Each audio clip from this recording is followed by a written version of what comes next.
Project Gandhi Sarovar అని సర్కార్ అంటుంటే అవసరమా రియల్ ఎస్టేట్ అని ప్రశ్నిస్తోంది బీఆర్ఎస్. మూసీకి పునరుజ్జీవం పోసి అత్యంత సుందరంగా తీర్చిదిద్దుతామంటూ ప్రభుత్వం చెప్తోంది. దీనికోసం బండ్లగూడలో ఉన్న ఒక గేటెడ్ కమ్యూనిటీ భూమిని సేకరించడంపై అధికార విపక్షాల మధ్య రగడ మొదలైంది. మరోవైపు స్థానికుల నుండి అభ్యంతరం వ్యక్తమవుతోంది. మూసీ పునరుజ్జీవంపై ఫోకస్ పెట్టిన తెలంగాణ ప్రభుత్వం మొదటి దశలో హిమాయత్ సాగర్ నుంచి లంగర్ హౌస్ వరకు 21 కిలోమీటర్ల మేర పనులకు శ్రీకారం చుట్టింది. భూసేకరణ ప్రక్రియ కూడా చేపట్టింది. అయితే బండ్లగూడలోనే Madhu park ridge apartment owners వ్యతిరేకిస్తున్నారు. గాంధీ సరోవర్ ప్రాజెక్టు నుంచి తమ అపార్ట్మెంట్ను మినహాయించాలని కోరుతున్నారు. నేను పుట్టినప్పటి నుంచి ఇక్కడే ఉన్నాను అనమాట. మా ఫ్రెండ్స్తో నేను ఉన్నాను. ఇన్ని ఫెసిలిటీస్ మాకు ఏ అపార్ట్మెంట్లో రావు. మీరు డబ్బులు ఇచ్చినా ఇంకో ఫ్లాట్ ఇచ్చినా ఏది ఇచ్చినా కూడా విల్ నాట్ బి సాటిస్ఫైడ్. అసలు మేము ఇక్కడికి ఏంచి మూవే కావు. అంటే సడన్గా ఈ బిల్డింగ్ కూల్ చేస్తాను అంటున్నారు. ఎక్కడికి వెళ్ళిపోవాలి మేము? ప్లాన్స్ చాలా ఉంటాయి హైదరాబాద్లో. మీకు గాంధీ సరోవర్ కట్టాలనిపిస్తే ఎక్కడనే వేసుకోండి, కానీ మీకు మా అపార్ట్మెంట్ ఎందుకు నాకు అర్థమైతలేదు. మధు పార్క్ రిడ్జ్ అపార్ట్మెంట్ వాసులకు బీఆర్ఎస్ అండగా నిలిచింది. గాంధీ సరోవర్ పేరిట సీఎం రేవంత్ హింసకు పాల్పడుతున్నారని ఆరోపించారు మాజీ మంత్రి హరీష్ రావు. మూసీ సుందరీకరణ పేరుతో రియల్ ఎస్టేట్ వ్యాపారం చేయడాన్ని వ్యతిరేకిస్తున్నామని అన్నారు. అహింసామూర్తి విగ్రహం పెట్టడానికి హింసా మార్గంలో బలవంతంగా మెడ మీద కత్తి పెట్టి మీరు ఇల్లు ఖాళీ చేస్తారా, కూల్చమంటారా అని మాట్లాడుతున్నారు. ఇప్పటి వరకు MFL ఫిక్స్ కాలేదు, ఇప్పటి వరకు DPR తయారు కాలేదు, ఇప్పటి వరకు సోషల్ ఇంపాక్ట్ అసెస్మెంట్ జరగలేదు. ఏది లేకుండా నువ్వు నోటీస్ ఎట్లు ఇస్తావు?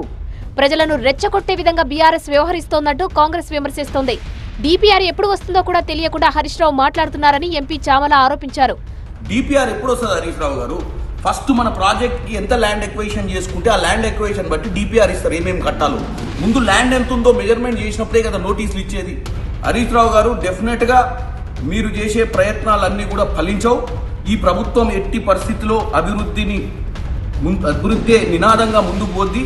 మీరు ఎన్ని అడ్డంకులు వేసినా మేం ప్రజల వెంటున్నాం. అక్కడ ఉన్నటువంటి అపార్ట్మెంట్స్ కోల్పోయేవారు కానీ అక్కడ ఉన్నటువంటి ఎవరికైనా నష్టం జరిగితే ప్రభుత్వం కాంపన్సేషన్ ఇస్తుంది. మధు పార్క్ రిడ్జ్ వాసులపై రేవంత్ ప్రభుత్వం అరాచకం చేస్తుందన్నారు మాజీ మంత్రి సబితా ఇంద్రారెడ్డి. బాధితులకు బీఆర్ఎస్ అండగా ఉంటుందన్నారు. అవసరం లేని దగ్గర కూడా అరాచకం సృష్టించే ప్రయత్నం చేస్తూ ఉన్నారు. అసలు ఇది అవసరమే లేదు. ల్యాండ్ ఎక్విజిషన్ చేయాల్సిన అవసరం లేదు. ఈ బిల్డింగ్స్ తీసుకోవాల్సిన అవసరం లేదు. నిజంగా మూసి బ్యూటిఫికేషన్ చేయాలనుకుంటే డెప్త్లోకి వెళ్ళండి, రిటర్నింగ్ వాల్స్ కట్టండి తప్పిస్తే ఏదో ఒక రకంగా అరాచకం చేయాలి, ఏదో తన ముద్ర ఉండాలి అనే ప్రయత్నం ఏదైతే చేస్తుందో ఇది ఎట్టి పరిస్థితుల్లో యాక్సెప్ట్ చేయం. మూసీ పునరుజ్జీవం ప్రాజెక్టుపై బీఆర్ఎస్ కు మాట్లాడే హక్కే లేదంటోంది కాంగ్రెస్.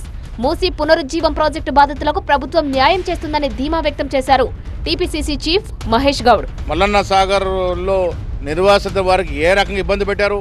ఏళ్ల తరబడి 2 ఏళ్ళు 3 ఏళ్ళు పోలీసు నిర్బంధాలు ఉన్నారు. ఎన్నిసార్లు అరెస్ట్ చేశారు, ఎన్నిసార్లు పోలీసు హింసలు పెట్టారు. హరీష్ రావు గారు మీరు నిర్వాసితుల గురించి మాట్లాడితే ఎట్లా దయ్యాలు వేదాలు వలిచినట్టు ఉంటాయి. మూసి అసలు మొదలే కాలే. మొదటి దశ బాబుఘాట్ వరకే వస్తుంది.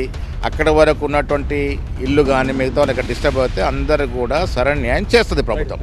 స్థానికుల అభ్యంతరాలు, బీఆర్ఎస్ విమర్శల మధ్య ఈ ప్రాజెక్టు విషయంలో ప్రభుత్వం ఏం చేస్తుందో చూడాలి మరి.